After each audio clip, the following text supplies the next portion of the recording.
મીઠડા મહેમાન, life changing કે પછી ટાઈમ પાસ? Let's talk.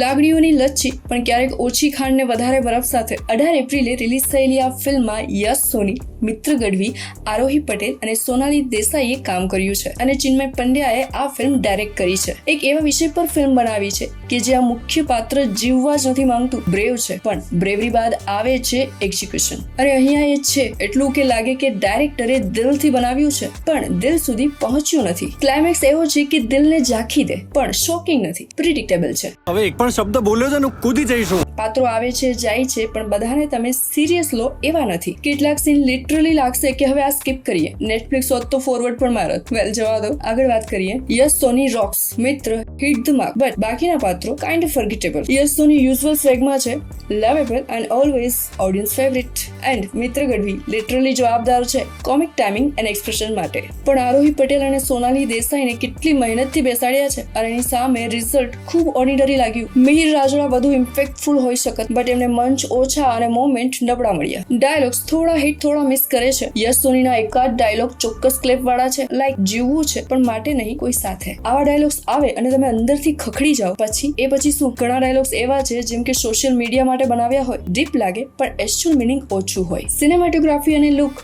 મજાનું છે પણ સબસ્ટન્સ ખૂટે છે. લોકેશન પ્રીટી છે, કલર વાઇબ્રન્ટ છે, પણ શું વાત છે એવું લાગવાનું નથી, કેમ કે જ્યાં વાત દિલની હોય ત્યાં વર્ચ્યુઅલ કરતા ઇમોશન વધુ ઇમ્પેક્ટફુલ હોવા જોઈએ. યશ સોની ઓન ફાયર છે પણ સ્ક્રિપ્ટ થોડી ઠંડી થઈ ગઈ. તને માર નાખીશ. એક મીઠી વાર્તા પણ જ્યાં મીઠાસ પછી ગરમ ચાની જરૂર પડે. વેલ, યશના ફેન અને ગુજરાતી મૂવી લવર્સ માટે ફિલ્મ ખરાબ તો નથી. ના. Go and watch the film. Bye bye.